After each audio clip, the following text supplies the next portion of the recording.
What's the even next topic? Let me find it. Hold on.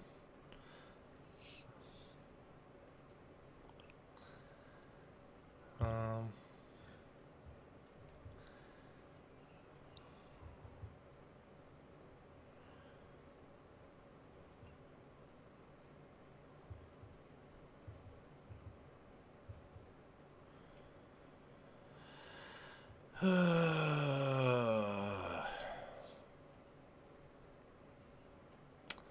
all right.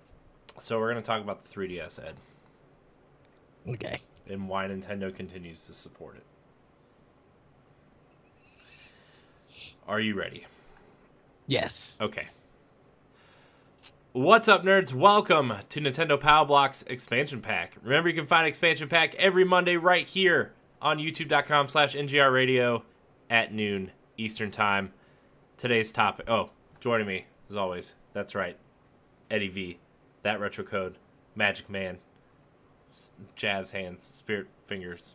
I don't get it. Hello, everybody. Ed, we have an interesting topic today. Are you ready?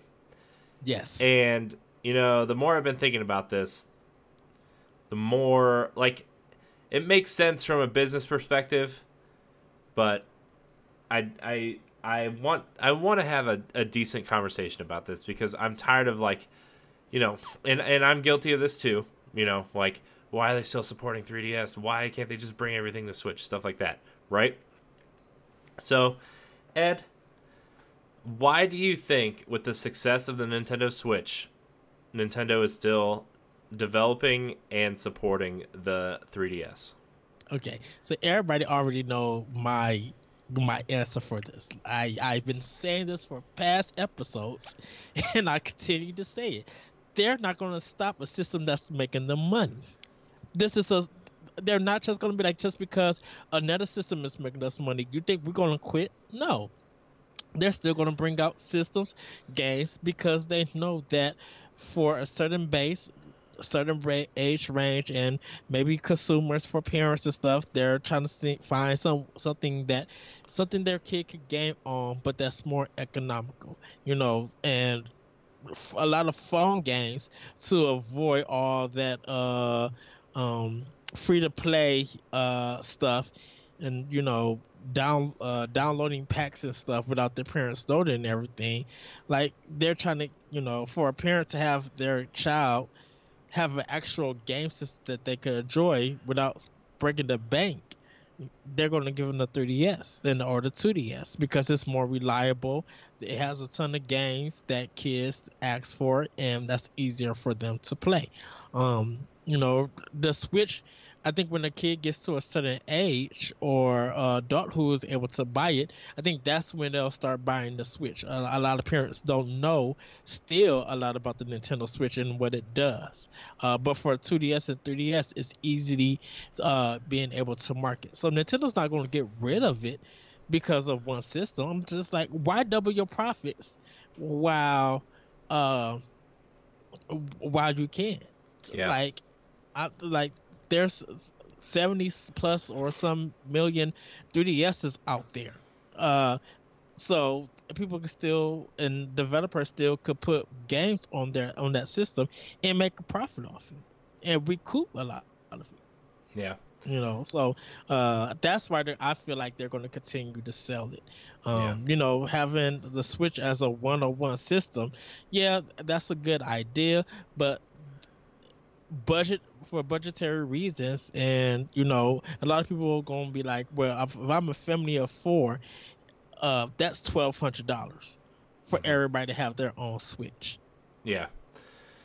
Yeah, I mean, for me, it's like, look, there's so many games that have been announced for 3DS that I wish would be on Switch, like Luigi's Mansion, or even something like Detective Pikachu.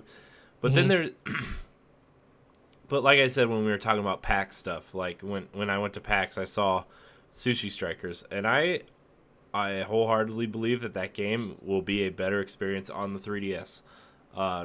Just because it has the dual screen functionality, the touch. I mean, I know Switch has touchscreen stuff too, but I think the bottom screen and the top screen will allow you to plan more moves, and actually adds a level of strategy to to the game. Mhm. And you know, I think Nintendo is at the point in the 3DS life cycle where like, look, we're seeing a bunch of remakes now, right? Like I think the last major swan song for 3DS was Samus Returns. I think that was like the last major title, like that's kind of like its own thing, even though technically it's a remake. Like I think that's like the last major game that Nintendo will be kind of behind.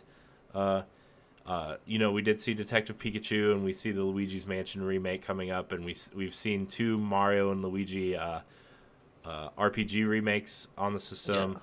Yeah. I think it's at that point where they're gonna try to find projects and experiments on the system that they know are gonna sell, but aren't gonna cost a ton of money for them to produce, or you know, have some like an outside second party style thing developed for them. And then they can publish it, and it's not going to cost them much, but they know it's going to sell, so they can fund bigger projects on the Switch. You know, I said this before. I think Federation Force and Triforce Heroes are kind of experiments, and Nintendo likes to experiment with games on the 3DS. You know, it's kind of like Nintendo with Project Giant Robot. Like, that was such a different type of experiment for them. And I know that was on the Wii U, but it's kind of making my point here, where, like, they couldn't really turn into a game, but look where it's at now. It's part of the Labo kit, right? It turned into something. And Nintendo's very good at, you know, prototyping stuff, putting them somewhere. Like, and GameCube as well, we saw the 128 Mario demo. That tech that went into that demo ended up becoming Pikmin. Right, because they were able to put multiple characters on screen at the same time that could do different things and function differently and whatever, and that became Pikmin. And I think like some of the games that we're seeing on 3DS are kind of experiments. You know, Federation Force is the prime example that I think that experiment. I mean, unless like it was they just decided that fan feedback was super negative, but like, I still think Federation Force is going to turn into something later on Switch as like a major type, like, and Furukawa, you know, at the time of this recording, he was just announced president, right? To take over in June, and he said he wants to conquer the places Nintendo is lacking are the mobile market and games as a service, and he wants to experiment in those markets. Federation Force is the perfect style game after Metroid Prime 4 comes out, or you know, maybe packaged in with it, whatever. A second Federation Force could be their games as a service. It could be their Division. It could be their Rainbow Six Siege. It could be their Destiny. You know, like and I'm not saying like it's got to be that deep or that, you know, loot box heavy or whatever, right? But it could be their ongoing game where they just you pay $20 for like a season pass and you get a year's worth of content, right? I don't know, I could totally see that happening, but well, the mobile market is difficult because of the games as a service model. In a sense. I was watching, by the time you guys see this video, I was watching the Jimquisition, and they was talking about the new Harry Potter game that was on mobile, and it just showed how, like, that game is trying to rob you to buy stuff in order to progress. I mean, that's how a lot of games are on mobile. Right. And Nintendo doesn't want to do that. They respect your money. Right. And, I mean, I can understand people just like, when I put $200, $300 in Fire Emblem, well, you know, good and well, you don't have to, but, you know, that's something that you chose to do. Yeah. So, I mean, and they don't punish you for that. Where 3DS is just like, you get a fuller and complete game on our system. You know, they were just trying to not conquer the mobile market, but be able to enter it. And at least produce some kind of content that would drive them to the 3DS market. And it kind of has worked. Mm-hmm. That's it. Yeah, and you know, like they said originally, they said they're going to use their mobile strategy to promote the next game, right? And their Right. next major console, and they want people to move from mobile to their console. Like that's their kind of big plan. And like, you know, Super Mario Run came out, and then Odyssey came out. Fire Emblem Heroes was announced shortly after Nintendo revealed that a Fire Emblem game is coming to Switch. Same for, you know, Animal Crossing. That's the big rumor. That's the big missing piece of this year's kind of rumor mill. You know, like the big rumor is Pokemon. They've already confirmed Smash. Like, is Animal Yeah. Crossing also going to be this year? And you know, they did that with Pocket Camp. So, and now Nintendo's trying this JRPG style game for mobile. With a new partner. I can't think of the partner's name right now, but like they're trying. I think they're experimenting in the mobile market because they don't really know how to fit that market yet, right? And Fire Emblem's probably the best example of how they can do that. I haven't played Animal Crossing Pocket Camp, so I can't speak to that. But like, you know, Mario Run wasn't like I mean, it was a it that got the demo got downloaded so many times, but like, so only something like 6% of the people who downloaded the demo bought the game, and that Because was there was and that was more on uh the mobile market. right. And and you kind of got to remember that people were expecting Super Mario Run to be a free game, Mm-hmm. and then microtransactions will make up the rest. Mm-hmm. Where a lot of people are not used to be like, oh, I'm getting a full game for $10. No, I'll pass. Mm-hmm. Which is sad because that game was actually quite good, not great, but it was quite good for their first attempt at a mobile game.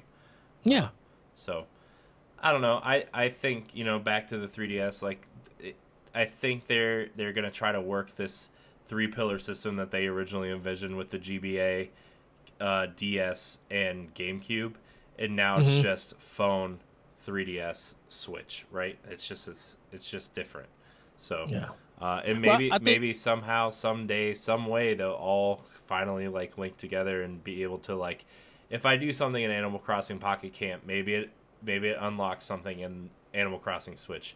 If I play, you know, Fire Emblem, if you know, the Switch can see that I have save data from Fire Emblem Fates, maybe you unlock special characters and stuff in the new one. Like, you know, maybe someday they'll all kind of just I function. think I think it's still with them trying to still get into the entertainment market with like the Universal world and stuff like that.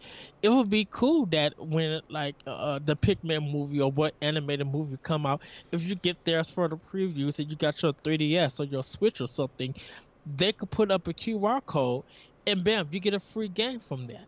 Or A like, little small free game. you know, it's a good way to like, hey, guess what?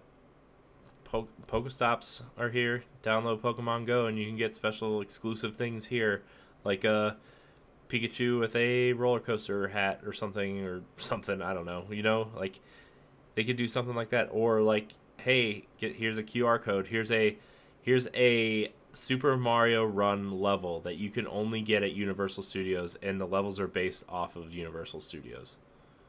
Yeah. Something cool like that.